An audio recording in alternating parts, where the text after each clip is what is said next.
The best thing that you can learn from this session is probably creativity, one of the most sought after skills in the 21st century.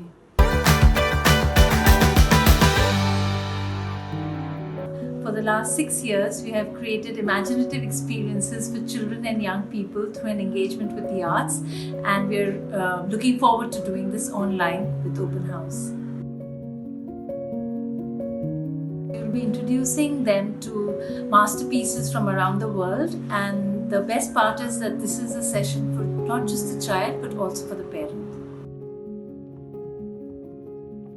These are difficult times, but we hope that through these online sessions we can actually create a meaningful engagement with parents and children where they can engage with the art and explore new creativity and imaginative experiences together.